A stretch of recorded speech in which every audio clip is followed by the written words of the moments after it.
Kung ako may dito ay kumasal, yun ay di dahil sa hamon. Huwag nyo na munang ikonsidera na ang langoy laban sa alon.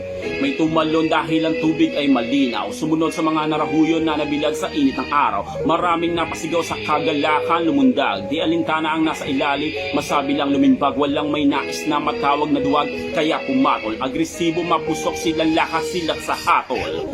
Tumindig kung saan buong natatanaw. Mga posibleng maganap pag luminis na ang kinanaw. Panakaw nga bang kinuha o sila mismo ang nagkusa? Sinamantala ang mga basyon, sikmura ng mga pusa. Kung may duda, sundin ang intuisyon. Basahin sa pagitan ng mga linya ang intensyon. Di lahat na nag-aabot ng kamay, nais tumulong. Nagbabadya ang tarak sa bahagya mong pagsulong. Sino nga ba ang hindi kakagat sa pagkakataon? Sa gitna ng kagutuman ay may hamon.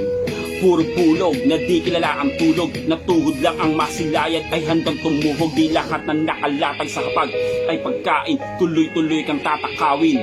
Yun ang pain sa sandaling sumunggap sa akala nilang katuparan. Dooy mabibilanggo silang mga biktima sa may parang napakalayo kung palagay niyo di pag-ayo. Aminin man o hindi na ang pasimuno ay may layon. Wala pa akong sinasabing taliwas, huwag kang magalit. Tulad mo na isko lamang na ang tinig ay maggamit. Ngunit hindi paggamit at magmistulang panggato. Hindi man ako barko pero inaabangan ng daong. Handang magpakabaong dahil hindi rito natatapos. Marami ang gising at dila, ngunit nakagapos. Silang naniniwala na ang tiniking nila ay matuwid. Ni minsan sa kasakiman ang budhi ay pinagdawit. Sa 12 natitirang mga guhit ipit-pihit. Na minsan ay naging lason, itago man tong pilit. Sa huling kalabit ng gatilyo, malamang ang balay bumalik. Malaman ng lahat sino sa pinuno ang humalik. Mga labi na may bahid ng dugo mula sa tupa. Tumalikod ang prinsipyo, pagduwal ikaw ang suka. Hindi to pagkundina, mainam na pagpuna.